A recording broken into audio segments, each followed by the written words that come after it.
request the two vice presidents to please present the seminar material to the speakers. Ms. Samina Salim and Mr. Bukhari, please. Seminar materials to the speakers.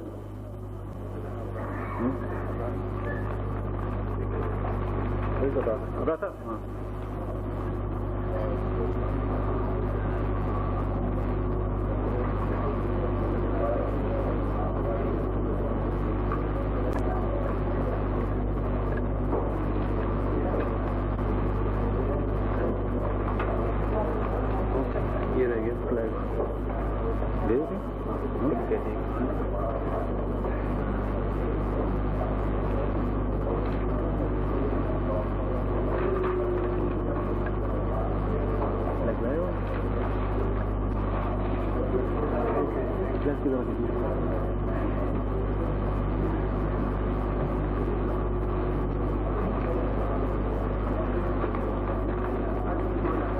will now request Mr. Irfan Nadeem to please present the flags of our association to the chairman of the two sessions, Mr. Khalil Masood and Mr. Abrar Hussain Naqvi.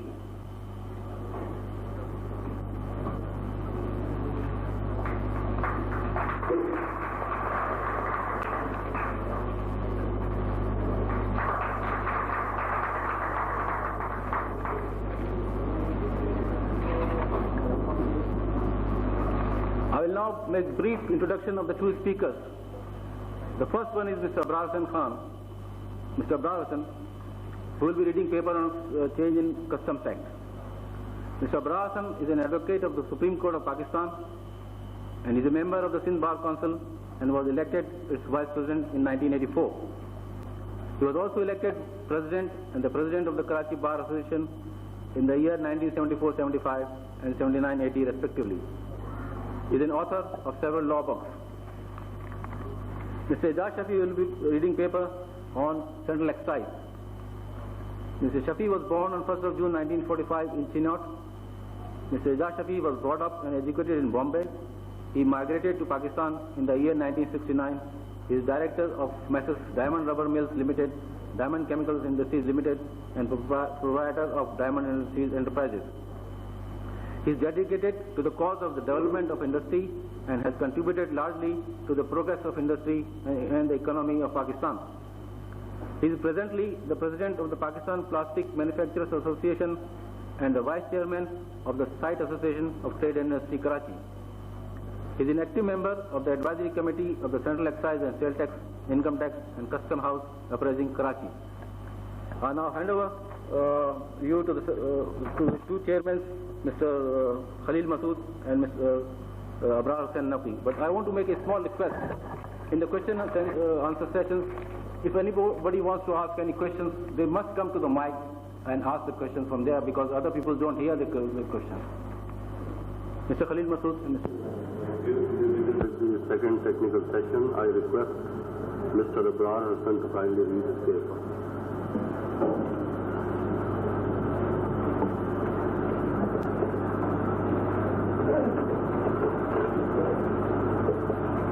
Mr. Chairman, ladies and gentlemen, I am obliged to the old students of the Government Commerce College for inviting me to speak on the proposed changes in the Customs Act. The Finance Bill 1985 proposes to make certain changes or amendments in the Customs Act which are enumerated as follows. In Section 2, in place of Clause S, a new Clause S has been substituted which gives the definition of smuggling as against the smuggle which was previously defined in the same clause. The definition of the word smuggle, which now stands repealed, was as under, and I quote, smuggle means to bring into or take out of Pakistan in breach of any prohibition or restriction for the time being enforced or evading payment of customs duty or taxes leviable thereon. A. Gold bullion, silver bullion, precious stones, currency manufacturers of gold or silver or precious stones or any other goods notified by the federal government in the official gazette, in each case exceeding 1,000 rupees in value, or B. Any goods by any route other than a route declared under section 9 or 10 or from any place other than a customs station, and includes an attempt, abatement or connivance of so bringing in or taking out of such goods, and all cognate words and expressions shall be construed accordingly. Now this has been repealed, and the new definition of smuggling has been given, which reads as under.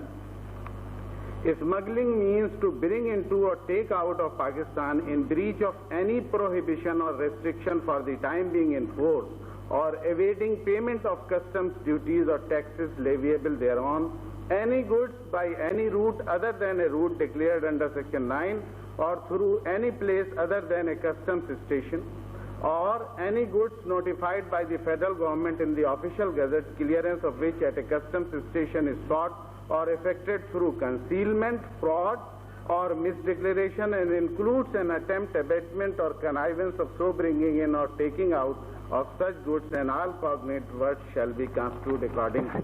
Now the plain reading of the new definition shows that the word smuggling is now made very general in its application. Any goods which are prohibited or restricted or are brought into or taken out otherwise than through the declared customs port or airports, etc., or any notified goods clearance of which at a customs station is sought or effected through concealment, fraud, or misdeclaration, will mean that those goods are involved in smuggling. The necessary implication of this enlarged definition is that all persons engaged in export and import trade would be deemed to be smugglers, unless proved otherwise. Smuggling is a worldwide phenomenon. Wherever there are restrictions, people have the tendency to evade protective duties in order to make profits. In Pakistan, however, there are several other factors which are responsible for aggravating the quantum of smuggling. Some of them are the baggage concessions. Number one, baggage concession for Pakistanis residing abroad are a constant source of bringing in large quantities of foreign goods to Pakistan. The items which are allowed free to these returning Pakistanis are otherwise restricted for imports. In average, about 40 TRs are entertained only by the duty-free shop of Karachi, which means that only in Karachi 1,000 air conditioners and 1,000 refrigerators are brought per month without payment of customs duty. This not only leads to double standards of pricing, but also makes social inequality more obvious. The result is that the society is divided into a group having money and foreign goods on one hand, and another group having no ability to provide themselves with modern sophisticated items of living. B. Dry port at Lahore. It is a well-known fact that Lahore dry port is a constant source of smuggling, and there is much leakage of customs duty from that port. C. Afghanistan imports through Pakistan. Afghanistan, being a landlocked country, depends on Pakistan for providing facilities for imports. The commodities which are imported by Afghanistan are generally not those which are bona fidely required by her. On the contrary, these goods are brought back to Pakistan and are sold in tribal areas where the customs laws are not operative. Now the Bada markets are not confined to Landi, Kotal or Chaman only, but such markets are doing flourishing business in all big cities of Pakistan and are attached to each city in the same manner as a Kachi Abadi is situated along with the regular population. Now when Afghanistan is almost at war with Pakistan and it is committing acts of aggression from across the border almost regularly, there is no reason for us to provide these facilities to Afghanistan. D. Assignment of customs duties to several other agencies is also creating mismanagement, waste and leakage of customs duty, and is another source of smuggling. Several agencies including Pakistan Coast Guard, FIA, Airport Security Force and even police are busy doing the same duties and discharging the same functions as are assigned by law to the Pakistan Customs. This not only creates overlapping and waste but also is the cause of smuggling, because as the proverb goes, too many cooks spoil the broth. It is therefore conceivable that all functions and duties of customs should be entrusted to custom alone. Therefore, instead of enlarging the definition of smuggling, the need is to plug the gaps which are the source of smuggling. Next change is about the addition of, it is an addition of a proviso to section 83, which deals with the deferment in payment of import duty levied by the appropriate officer and replacement of the word interest by the word surcharge wherever occurring in section 98, 100, 400, 511, and that is not important for the purposes of present discussion. However, enhancement of punishment if the smuggled goods are heroin, cocaine, raw opium or coca leaf to life imprisonment or to imprisonment which is not less than 2 years and to unlimited amount of fine are important. In view of the grave and gloomy consequences created by the ever-rising smuggling and consumption of narcotics, everyone would welcome the decision to enhance the punishment, provided no discrimination is made in the arrest of real culprits and their trial by regular civil courts established under the law.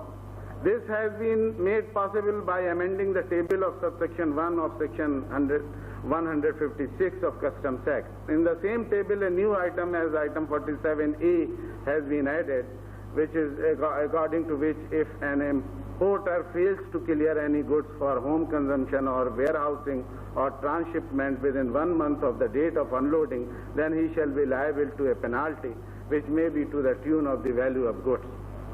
By a new amendment in item 59 of the same table, it has been provided that if any goods after being duly warehoused are fraudulently concealed in or removed from the warehouse or abstracted from package or transferred from one package to another, then any person guilty of such removal, concealment, of abstraction or transferment be liable to penalty of imprisonment for a term not exceeding 5 years or to a fine or to both. Likewise, by an amendment to item 62, the same sentence has been proposed. These are the amendments or changes as envisaged in the Customs Act proper by the Finance Bill. But the most important factor which has drastically affected the average Pakistani is the decision to levy a 5% surcharge under the classification IQRA surcharge. In his speech, the Finance Minister lamented about the poor state of literacy in the country and thereafter selected Customs to levy a 5% IQRA surcharge on the bulk of imports. He estimated that this surcharge will yield about 4.68 billion rupees and shall enable the federal government to provide 3.40 billion rupees next year to provincial governments by way of development grants for education. This leaves us to guess as to how the balance of 1.28 billion rupees will be spent by the federal government. The levy of this surcharge, which is as a matter of fact an indirect tax, can be objected to on various grounds. As is generally accepted, the function of customs duty should basically be only the regulation of the protection requirements in the economy. Those should be restricted to such imports by providing prohibitory rates of custom duty which are not desirable for the society or which are sufficiently produced or manufactured locally. In Pakistan, however, customs is being used for collection of revenues also.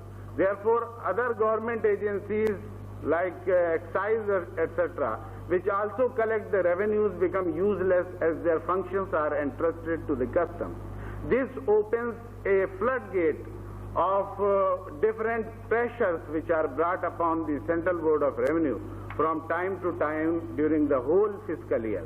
Delegated or subordinated legislation is made in the shape of SROs issued from time to time to cater the demands of various pressure groups and sometimes even of influential individuals. This situation inevitably leads to corruption and the resulting growth of black money, which in turn contributes to inflation. Unfortunately, the finance minister has officially recognized the inevitability of future inflation by providing indexation in salaries in place of the old and respected slogan, unity, discipline and faith. The finance minister seems to have given a new slogan, corruption, inflation and raise, of course in the salaries. According to the analyst in Daily Dawn of 26 May 85, and I quote, according to the finance minister, what he presented to the National Assembly on May 23 was not a traditional budget and so avoided the usual play on statistics. This is perfectly true. The entire budget speech was turned into the secret part 2. Any quantitative assessment of the budget has, however, been made extremely difficult by the absence of the traditional statistical tabulation of revenue effects of budgetary proposals, and the budget speech has taken the form more of economic poetry than economic prose, unquote. The full impact of the budget will be felt only after 3 to 5 months. However, the nation is already feeling the pinch. Cement is already selling at the rate of 80 to 90 rupees per bag. Mild steel products have almost disappeared from the market, and the spare motor parts dealers have petitioned to the government to nationalize their trade. These are the only harbingers of what is in store for us in the future. Due to increase in railway fare and oil and gas prices, the prices are to rise by up to 50% of the present level. Therefore, there is need to review the budget. There are, of course, several good proposals in the budget also. For example, exemption from duty of the import of electronic and electrical items, etc., which are to be praised. Thank you.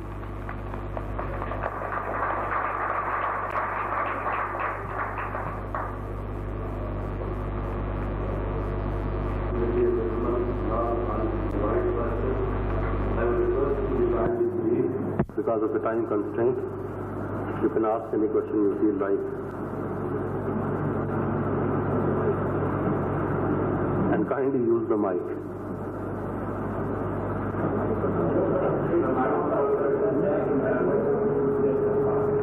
Kindly use the mic. Maximum, at least 80% of the trade, which was 100% of the trade which was passing through Pakistan, now out of that, 80% has been routed through Afghanistan, through USSR, instead of passing through Pakistan. While it was passing through Pakistan, we had a system that all the documentation was done in Karachi, and then against that documentation in Chaman and in Peshawar, there used to be issued a document by the Afghan government which is called Afghanistan Ilm-o-Khabar. And on the basis of that document, each and every shipment was to be subjected for the customs duty in Kandahar or in Kabul. But now under the present system, the Soviet Union, they are more interested in getting United States US dollar for the trade purposes. And they don't mind whether the Ilm-o-Khabar has been drawn or not. And then they allow the movement of the goods to any place where the importer likes. So this is just for information that now, out of the 100% trade which was previously passing through Pakistan, only 20% of that is passing through Pakistan. Pakistan is importing through Pakistan. And this is also a fact that Pakistan customs has very little to do with all these imports. They cannot examine the goods as thoroughly as in case of Pakistani imports. The fact is that these goods are taken to Afghanistan and they are again brought back to Pakistan. That is what has been made out. That is the point. As far as the examination is concerned, I think the custom has the right and they are still doing, and every package is being checked. There's something different that the goods are being brought to Pakistan. And that's only because of the difference in the rate of duties. Suppose if something lands for 3 rupees in Afghanistan and that can be sold for 5 rupees in Pakistan, that is something different. But it is not that because it passes through Pakistan, so it is coming to Pakistan.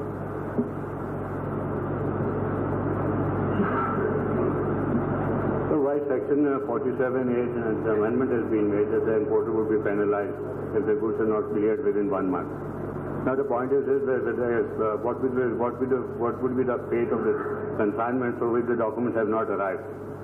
Or you may say, take it in that way, that what will be the condition if due to financial problems the importer is not in a position to get the document realized from the bank and submit to the custom for clearance. One thing.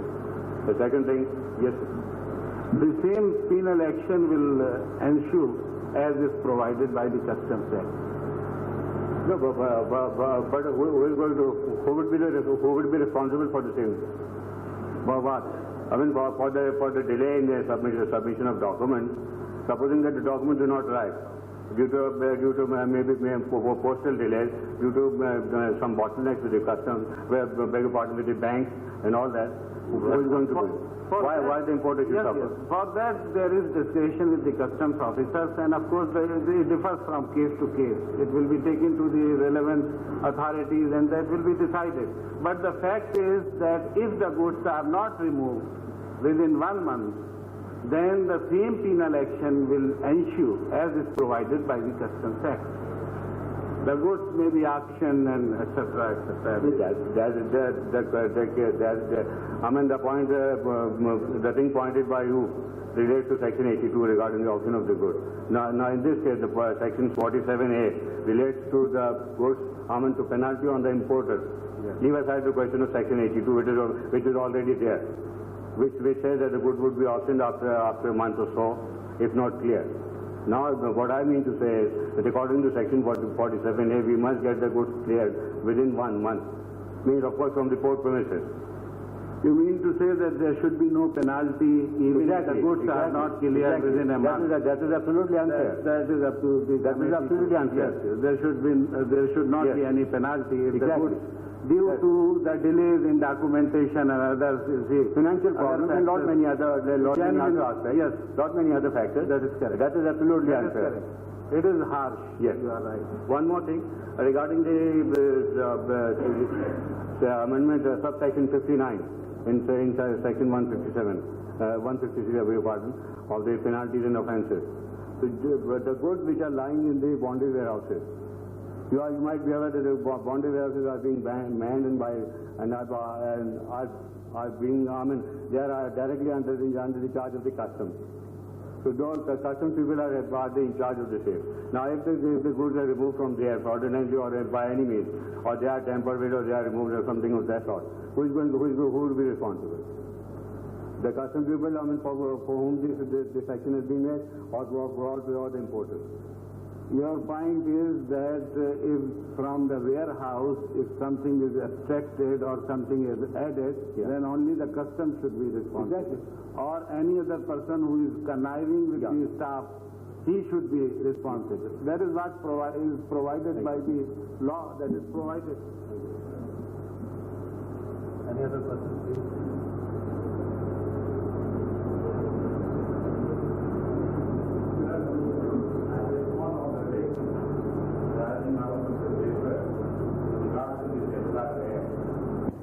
The point has been rightly made that out of 4.68 billion, only 3.4 billion are being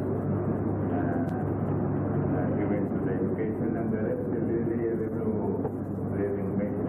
I think the recommendation should emanate from this forum that EFRA's Act, which is in the name of EFRA, the name of EFRA is being used, and it is being credited by education, that it should be used only for education. And such taxes should not be used for other than the purpose for which they are used. In the past, there are many instances of all kinds of success. Education says this building fund and that fund, and those funds never were used for the purpose, or never wholly for the purpose for which they were used. And we see the same kind of thing likely to happen in the case of EFRA Act, and therefore I think the point should be made, and we should not let that go.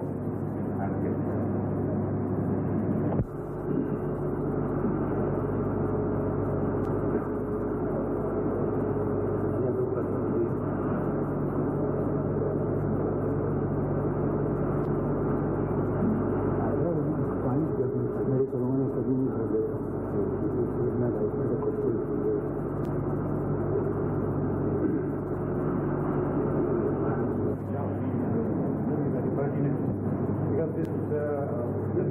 education, we have been being made to pay 5% extra on all the inputs. That's we can't $468. No question is of spending that money on education.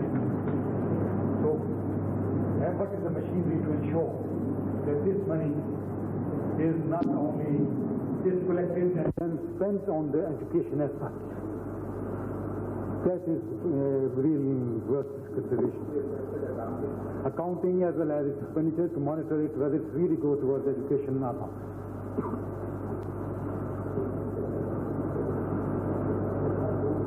And indiscriminate surcharge levy shows paucity of wisdom in fiscal policy. Frankly, I mean, education is all right, but then it was always the responsibility of the government. And it has to be backed from the ways and means. But putting all kinds of things on imports, frankly, no wonder the smuggling and under-invoicing is endemic. Surcharges, you have the income tax, withholding tax, advance payment of tax. You have already a very, very high tariff. And then to impose on all items of the tariff, irrespective of whether they can bear that tax, whether there's element of profit, whether they are luxury goods, whether they need that kind of protection or not, to give it on industrial raw materials and things like that. I've calculated that if you're charging us 5%, our steel will be more expensive by 25%, because each $1 charged on raw material in finished goods, it ends up at $5. So, you know, what are we going to, really achieve by that? The engineering goods will be expensive and there will be a multiplier effect. As it passes through various cycles of production or value addition, this keeps on getting higher and higher. So I think that imposing surcharges is one of the, least favorable ways of collecting custom duties. And I think that the committee should make recommendations there. Now I will request Mr. Aurora to kindly sum up the session. Assalamu alaikum. Thank you very much. Because there is short of time and some important basic questions have been raised, but I thought I have some explanation to make, because in the first session we could not really go through the overall framework by which we had taxation proposals and all. I will very quickly read out some figures, and then it explains why when we are discussing about the customs we have certain problems of multiplier effect and other things. Dr. Mahmoodullah explained that the overall deficit for 1985-86 will be 18.51 billion, 18 billion, as against 17 billion already last year. Right. How he is trying to close this deficit without deficit financing is a matter of interest to us. It is a matter of arithmetic. The first item which we can think of is 5,000 million from bonds, 2,000 million from disinvestment, then 850 million from power rates, 820 million from railway tariffs, then 3 billion 120 million from petroleum increase, then 2 billion and 40 million from gas tariff. This will be adding up to 18.51 million. If we also take into account 5% surcharge, that is 4.680 billion. Therefore, the balancing of the deficit is 18.51 million, out of which ICRA 5% surcharge and imports also included. Now, out of this ICRA surcharge, the budget also has given certain direct and indirect implications, some benefits and some burdens. That also I will read out the figure. First, let us think of the education allocation. That is 3,452,000,000. That is a straight deduction if I take into account the ICRA surcharge of 4.680 billion and minus 1,232 million. 4.6 minus 1.2 gives us 3.451 as the education allowance. The balance out of this 4.680 after giving it to education, that is 1.232 is the net position of all tax relief and additional tax burdens. Now let us look into what has been the tax relief and tax burden. Let us take customs, that is our session. In the customs, certain duties have been changed, additional burdens you have got in this the customs report, and also certain benefits. If you take only the burden, it is 208 million. Under the customs, 208 million burden is there, but the benefit by tax relief is 593 million. The net position in customs, we are not talking of ICRA surcharge. The net benefit, that is incentives or benefits given to the people through customs duties is 385 million is the net benefit given away. 385 million, that is the customs. Now you come to central excise, in which the additional burden on individual items, that is a different issue as you mentioned. Which is that item, where is the multiplier effect? We are not talking about that. The additional burden is 220 million, but the benefit passed on to some other items under excise is 157 million. It gives an additional burden under excise 62.83 million. That means excise duties have a net burden effect. Then let us take sales tax. In sales tax, the benefit has been passed on to the extent of 130 million. And again, under income tax, the net benefit that has been passed on is 687 million. 687 million is the net benefit passed on. And then wealth tax, under wealth tax and gift tax, the net benefit passed on is 92 million. Therefore, we see the budget before us, no deficit financing. The deficit for 85-86 is not the creation of one person. He fight in budget making 18 point some billion. That is how it is going to be financed. But when you have a net advantage, benefit, incentives passed on under direct taxation, you are bound to have some more in indirect taxation. That's how we will be able to look at it. Otherwise, the deficit has been more this year than last year. Otherwise, we should be able to say how to cover the deficit. Nobody is willing to say how to cover the deficit. But we know in non-development expenditure also, there has been some economy made. I don't want to open up the entire discussion. But what I'm trying to say is, under customs, apart from ICRA surcharge, there has been a net benefit passed on under the customs, changes in the duties, somewhere more, somewhere less, but less is much more than otherwise. This is how the budget is balanced. The point which I wanted to raise was, it is debatable which are the items which should have more concession, which are the items due to higher duties will be having multiplier effect. We may not be able to have so much time, but the point our friend made here was certain procedural changes, regulations, measures brought in the customs. The very definition of the word smuggling previously and presently is a cause for problem. The reason being, for example, in the beginning, when you talked of smuggling, you talked of gold, bullion, silver and other things. Now under this section we have 32 items. What are the new items that have been added? Are those items which are normally permissible for import. Normal legal imports have also been put in the same section in which we used to deal with non-permissible imports under smuggling. So the definition also here is explained well. when it is definition. At the customs level, if you are not declaring properly, that becomes a smuggling. In any shop or any person going and finding certain things, it becomes smuggling. The point is, I don't want to take much time, the point is, they have to prove that it was not smuggled goods.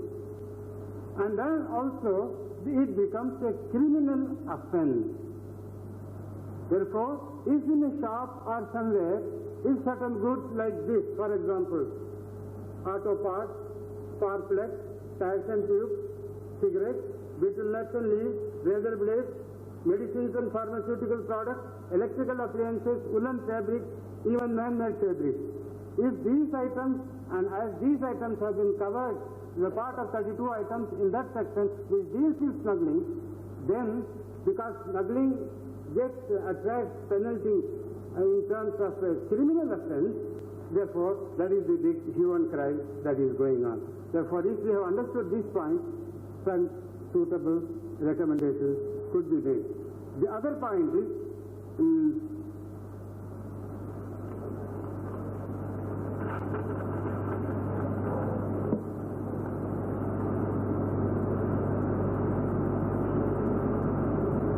suggestion has been made by the Chamber of Commerce. Of course, now I am working in the Chamber, but I am talking purely as an economist.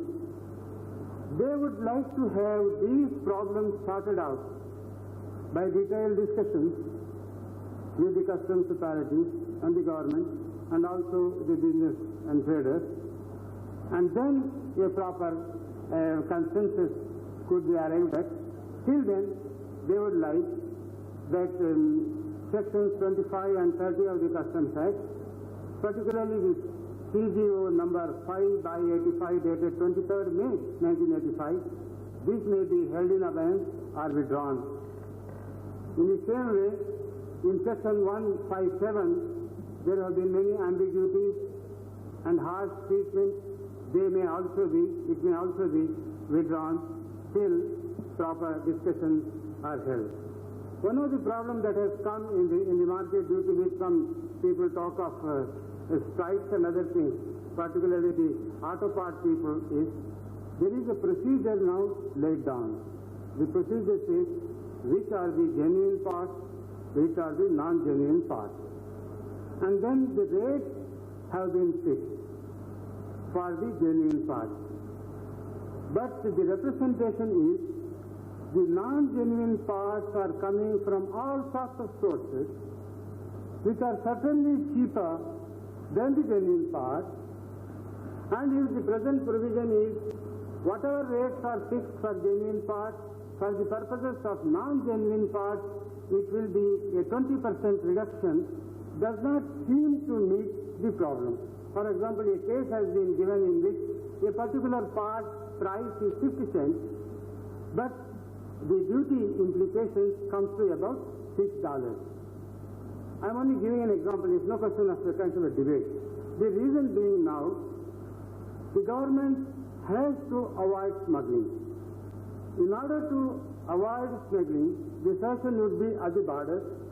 But here, the proof that this is not a smuggled item should not be on those who are possessing, and also there has to be some change in the rates that are being fixed for genuine items, because non-genuine item prices are so different, so low compared to genuine items.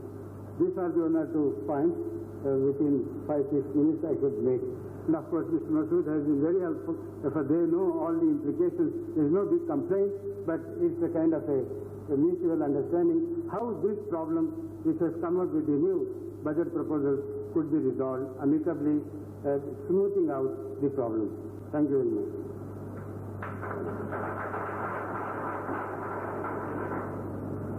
I will briefly deal with the points made. Mr. Abrar has basically touched upon the legal changes in the Customs Act. Mr. Ross has also identified certain other points which form part of the notification. I would say briefly that we can divide what has happened into three categories: the legal changes, concessions to overseas Pakistanis, and then fiscal changes through different notifications which are more in the nature of concessions and facilitations for the local industry, and certain measures of protection for the local industry, which otherwise is suffering as a result of unfair competition. As far as the legal changes are concerned, basically the most important change that has taken place is the change in the definition of smuggling, which again this time is in two parts. First part deals with what happens around the borders, the goods which are attempted to be smuggled into the country by clandestine means in breach of prohibitions or restrictions for the time being enforced. That more or less stays as it is.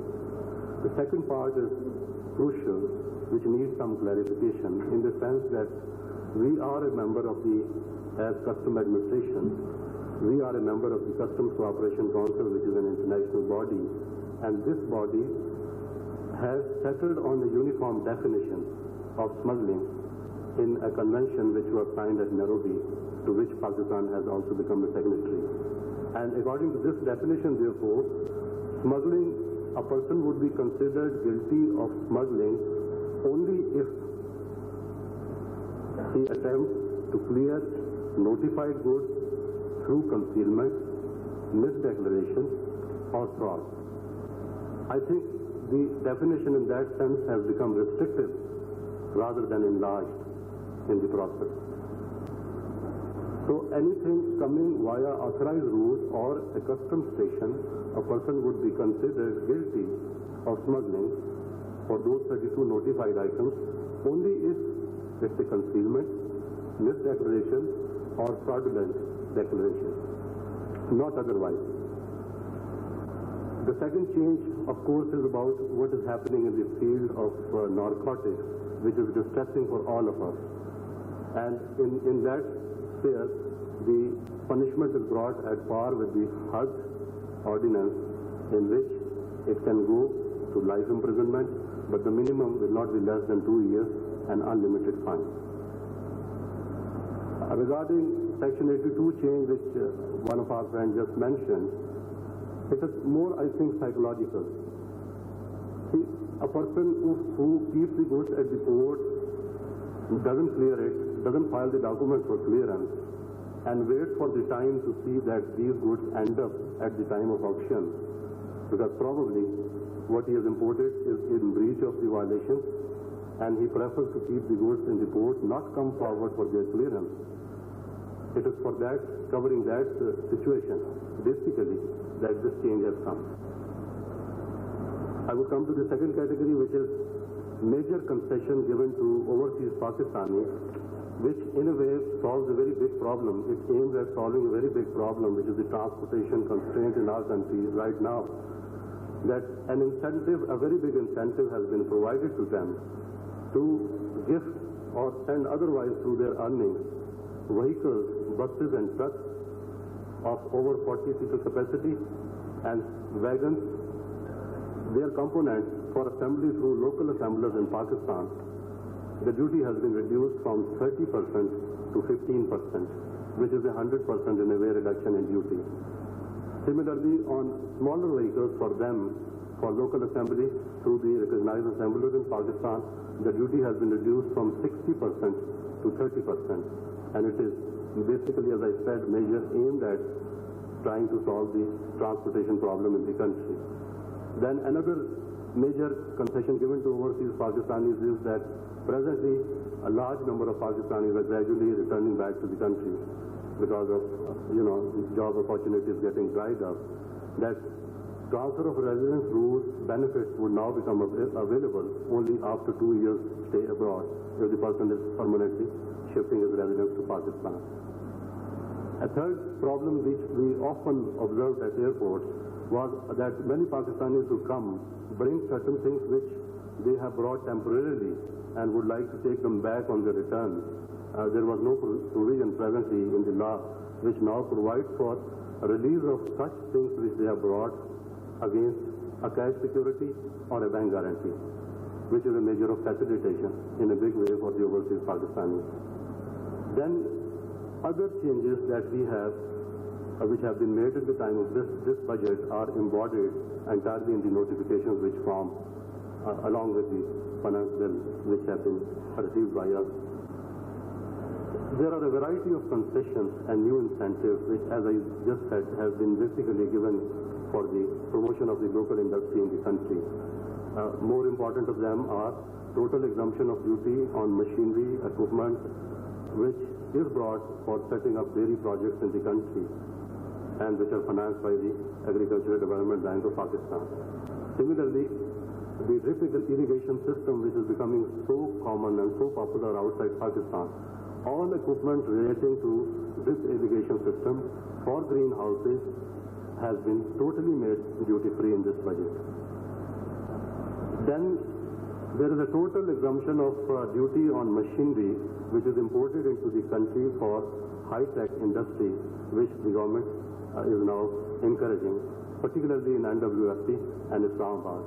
So all machinery which is imported for electronic manufacturing equipment and machinery has been made duty-free. Similarly, machinery which is imported for the manufacture of compressors for refrigerators, air conditioners and deep freezers has also been made totally duty-free. Then there are a variety of further concessions like domestic electrical appliances, which are the main items which we find in the smuggled markets all over the country, otherwise are not permissible for import and attract 160% duty and 30% sales tax, and would now also attract 10% surcharge because there was a surcharge of 5% earlier.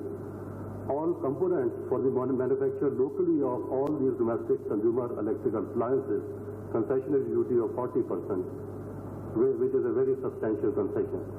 Similarly, there are concessions on number of components which are used, needed as spare parts by textile industry, by jute industry, on which there have been substantial reductions in duty.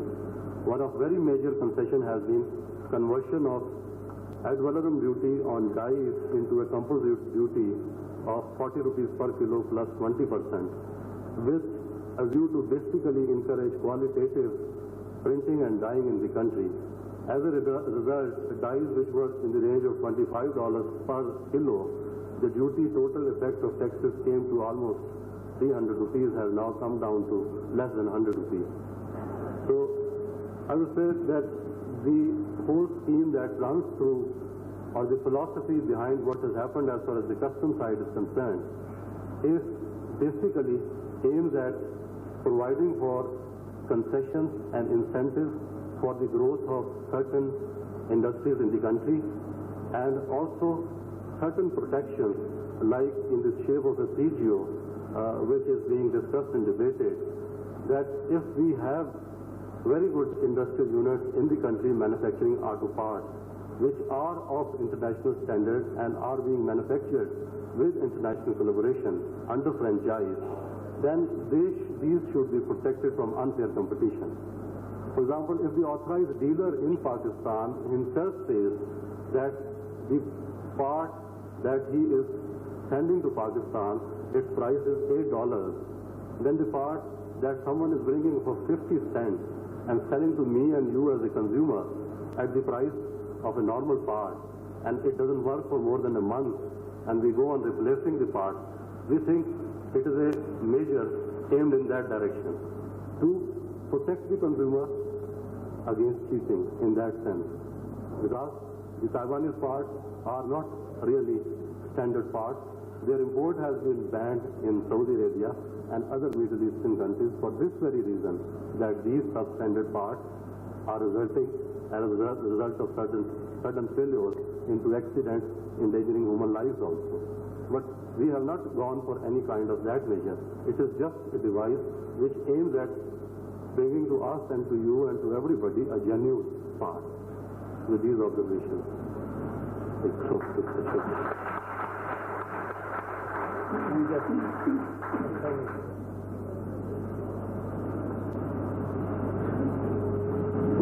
Plenty of time, you can continue, sir. Thank you very much. I would request Mr. Ijaz Shafi to kindly read his paper.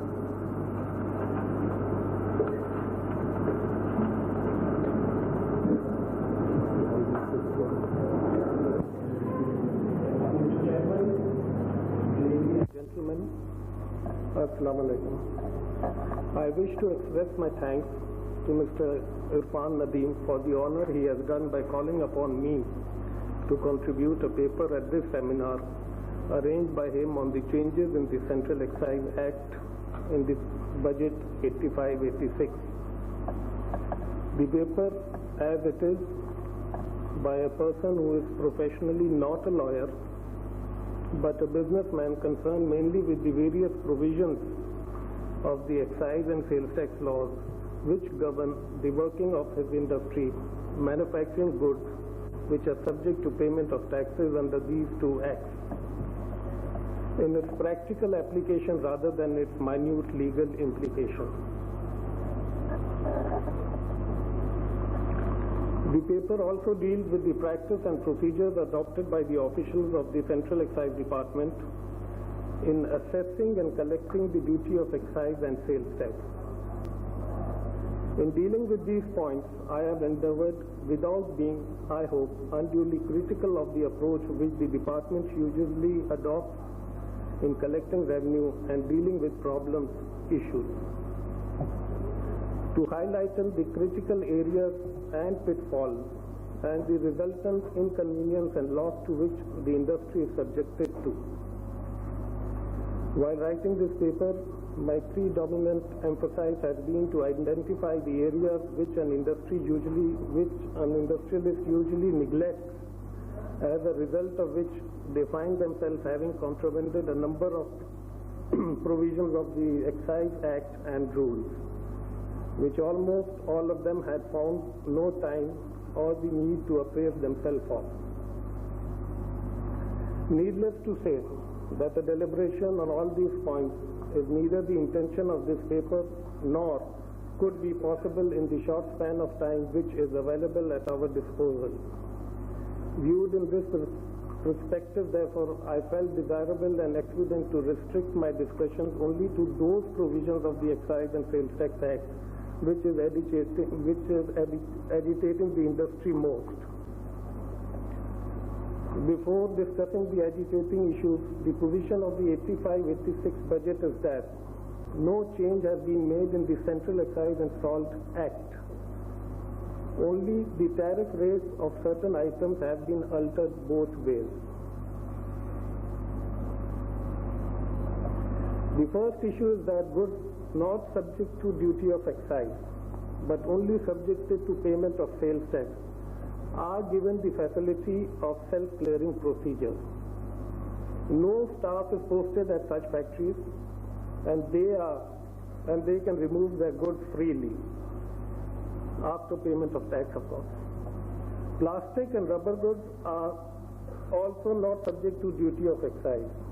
Only sales tax is payable on these goods, but the facility of self-clearance is not extended to them, and the excise staff is posted at such units round the clock. This discrimination must go and should be removed. There is no justification whatsoever of giving preference to one and at the same time denying it to another. Plastic and rubber goods should also be given the facility of self-clearing procedure. The present system of collection of tax at the factory gate has created unhealthy competition and is affecting the honest taxpayers adversely. The tax collectors have failed to ensure due share of collecting of taxes from all concerned. Corruption is on the increase and has reached to such heights that to get regular clearance, one has to keep the posted staff very satisfied, or else when the truck comes to pick up the goods, the inspector will not be available. Proper collection of revenue cannot be ensured from all throughout the country under the present state of affairs. One way to ensure proper collection is to tax the basic raw materials of industries and to collect the same at the customs stage. Since such basic industries will be few in numbers and or the material will be imported, it will automatically ensure proper collection from all and with the least amount of expenditure involved, and will also reduce corruption. Duty of excise is a tax on goods produced, manufactured. The sales tax, on the other hand, is a tax on sales turnover. Sales tax is collected as soon as the goods leave the factory, irrespective if a sale has taken place or not. The result is that manufacturers have been compelled to have godowns outside the factories, and on the other hand, they have to pay the tax from their own pockets. First, pay the tax from their own pockets. Secondly, there are no provisions for the refund of tax on goods returned. This has adversely affected industry. Thirdly, goods returned are not allowed to be brought in the factory at all, due to which the same cannot be repaired and resold. This has resulted in total destruction of such goods, which in turn is a total loss to industry. It is very much desired that the provisions be made for bringing goods back for repairs and also tax paid on returned goods be refunded. The discount allowed to consumers are treated as part of the sale value and is being taxed. Since the modern sale techniques promote the giving of discounts, the same should not therefore be treated as part of sale price and should not be taxed. In fact, Rule 23 of the sales tax rules clearly lay down that the discounts allowed will not form part of selling price. The sales tax is a single stage tax, and the amount of tax paid on the raw material consumed in the manufacture of taxable items, the same is adjusted. Industry is finding it very difficult to get adjustment of the taxes paid earlier, particularly on items purchased locally, mainly due to non-availability of proof of payment of tax to the satisfaction of the authorities concerned. Due to this reason, people prefer to import the raw materials, and local manufacturing units are affected only due to an anomaly. The issue needs consideration, and a system needs to be involved whereby the local material is deemed to have been subject to tax and adjustment is allowed accordingly. Any further delay in this will result in closure of local industry. The goods manufactured against particular specifications and order, if not uplisted by the customer for any reason, are still required to be cleared against payment of sales tax, although in fact no sale has taken place.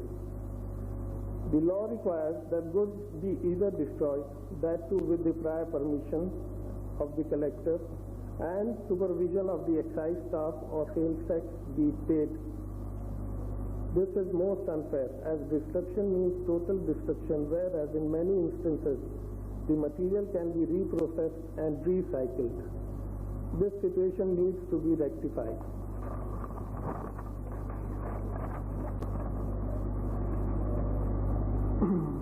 At present, adjudication of cases is carried out by the same officer having administrative jurisdiction over the unit. The result is that one cannot expect a fair and impartial hearing. It is very much necessary that an officer having administrative control over an industry should not be entrusted with the judicial side. A separate cell should be created under the Ministry of Justice. Besides, one is required to first deposit the entire demand amount before his first appeal is heard. This encourages corruption, and people stop thinking in getting their problems solved by judicial procedure. Secondly, no time limit has been prescribed for passing of adjudication orders. Issues are kept pending for years.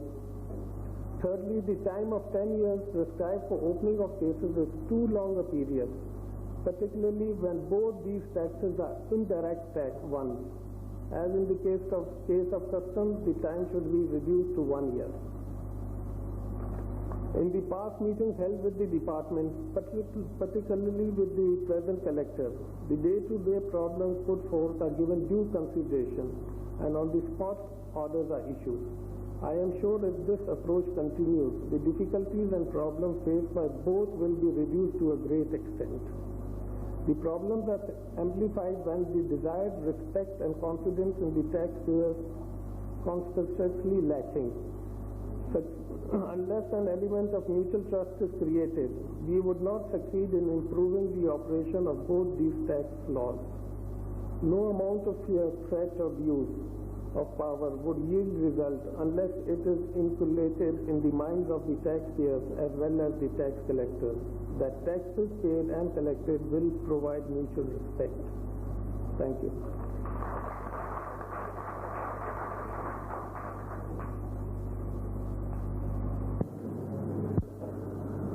If there are any questions, you may please come to the microphone and ask. That's out of this paper. Sales tax is payable on all items that can be possibly manufactured in Pakistan. There is no positive list available whereby we can ascertain that sales tax is payable on such and such items. I think this is most unfair. If we have to pay taxes, then we must know on which items sales tax is payable. Secondly, this time limit of 10 years is most unfair in the sense if goods are manufactured and if clearance is allowed by the staff posted by excise authorities, even after lapse of 2 years or 3 years, somebody can come around and say, you have evaded tax. Now a sale has been made. Clearance was carried out under the prescribed procedure. This sale was made to a customer from whom the payment has also been collected. We can't go back to them after 2 years and say, look, you owe us sales tax. Here, we are not only told that we have to pay sales tax, but the notice that we received says that you are responsible for evasion of this tax. Since we are not in a position to collect this sales tax, You are asking this question from the learned speaker. He's already made this point. He thinks this 10 years is too long. this limit should be reduced. Yes, so he says that. And we must be provided with a positive list. Right. That was my question. As regards positive list, we will have to wait for it.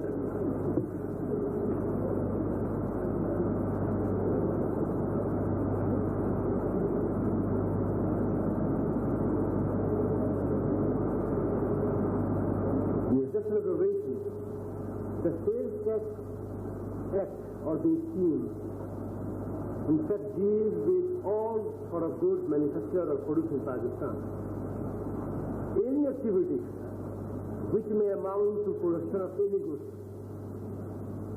make RFSC liable to sales tax. So there is no question of any positive list, otherwise it's an observation. There could be a list on which sales tax may not be liable. Just an observation. That is true. There is a list in the shape of 2 notifications which exempted goods list is there. My observation would be that we should drop our penal code in such a way saying that all citizens in Pakistan, they are liable to be prosecuted for everything that they do, except for such and such thing.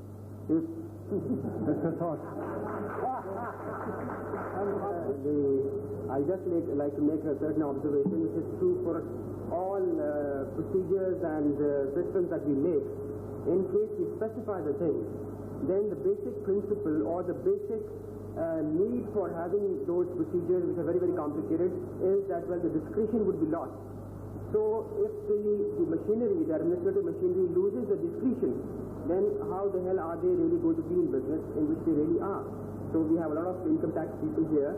So not that they do not know what those items are or they are ignorant of those things, but they purposely would not like to lose their discretion. You just take out the discretion from the administrative authorities, nothing is left of it. The Appellant Assistant Commissioner cannot go and conduct a raid, but in the sales tax and central excise, the person who is going to hear the case or who is going to issue the show cause notice, he can go and conduct a raid and then issue you a show cause notice for that and decide upon it. This is the law here. If there are no other questions or observations, I would request Dr. Harun to wind up the discussion. Because there is hardly any time left. There will be a star very soon. First of all, I would like to thank Mr. Irfan Nadeem and the organizers of this seminar who have given me opportunity to sum up the deliberations. I am a person which is not involved in Central Excise and Tax. However, as a chairman of SAT Association, I have come across the pitiable condition of my friends who come to me with certain problems which we discussed with the Collector of Customs and Excise. Mr. Abrar Naqvi has been to the association so many times and helped us in that manner. However, now coming to the subject of changes, as our friend has said that there are no changes in the budget of 85, but there is no doubt that Central Excise Act is the second biggest source of revenue earning. But the agitation by the industrial sector is not against the levy of taxes. It is against the system of its collection, the cumbersome procedures laid down for the payment of tax, numerous forms and registers involved, the extraordinary powers vested in the tax collecting authorities against past transactions being opened as suggested by up to 10 years, and against the prolonged and lengthy procedures involved before one gets a chance for impartial hearing. These are the main things which have been taken into consideration. Considering all the problems elaborated in the paper of Mr. Ejaz Shafi, I would say that the Central Excise Tax is a legalized robbery which was thrusted by the British rulers to finance their own glorification and fortitude over the subjugated people of Indo-Pakistan, which now in Pakistan should be done away with. Similarly, sales tax which was previously collected by the manufacturers and producers at the time of selling and then paid to the government exchequer has been passed to the excise department, and the situation is such that the sales tax is paid before the goods are even manufactured and sold. Other problem which our friend has mentioned is the refund of sales tax when the goods are returned by the customers for various reasons.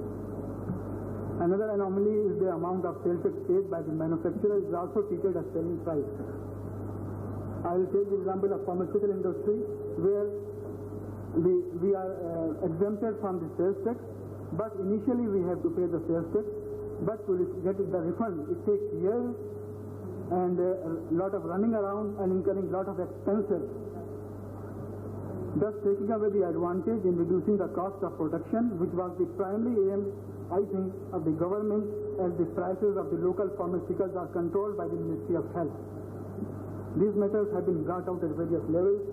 I hope that by your presence here, something will be done to help and create an atmosphere in which the industries may work without undue harassment, and the revenue is collected only for the government exchequer. Thank you. Thank you.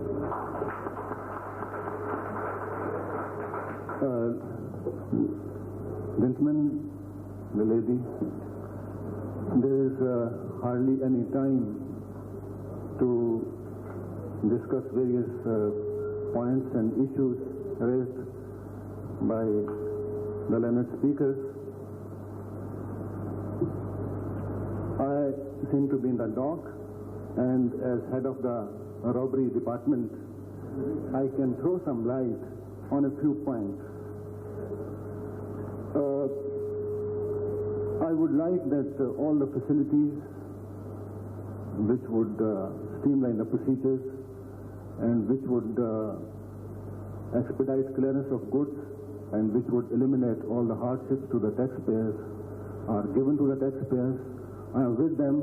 If the panel wants to make any recommendations for eliminating those hardships, I would be with the panel, and my recommendation is that all the hardships should be eliminated as far as possible. But hardships of the taxpayers are not made by excise or customs or income tax department. I think hardships are made by them also. I'm sorry to say that. If the taxpayers pay their taxes according to the law, what is due to the exchequer, then I think the hardships would also be minimized to a large extent. Why people try to harass them, or why are they capable of harassing them? because the taxpayers want to evade taxes or avoid taxes or whatever they want to say, but somehow the tax morality in our country is not at a very high level. I think such seminars which we have organized today, if they succeed in creating awareness in our people that taxes are not the money robbed of our citizens, but taxes are there, taxes are collected for benefit of society, for uplift of our people. If these seminars can succeed in creating better tax morality and voluntary compliance in our people, I think most of our problems will be reduced, if not solved. At present, the situation is that there is tug of war between the tax collector and the taxpayer. Both are pulling each other in opposite directions. Taxpayer doesn't want to pay the tax, and tax collector wants to collect taxes, maybe for all times, not for the government, maybe for himself also. We can reduce the problems of the taxpayers if I would like to say that people have got tired of talking of morality and honesty and integrity, because talking of integrity and honesty has not paid any dividends so far. So we feel very naive and we feel very strange talking about integrity and morality. But I think unless integrity and morality are strengthened in our society, our problems will not be solved. If you ask me what is the problem of Pakistan, in one word, I would say it is integrity. Lack of integrity is our problem. Unless we do something to bring about integrity in our society, all these problems will continue. So my recommendation would also be that let's do something to improve integrity in our society. There is no time for discussing all these things, otherwise we would have taken some time to discuss. And there are answers to all these points which have been raised, but there is no time and there is no point either to discuss all these things at this time when Aftar is there in 2 minutes. I thank you very much.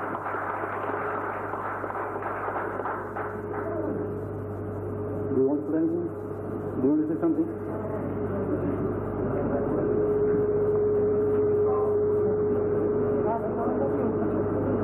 Are you making the proposal then? Is anybody seconding this proposal? Now I'll ask Mr. Nasir Shah Bukhari to please pass a vote of very quick vote of thanks before we discuss with the staff.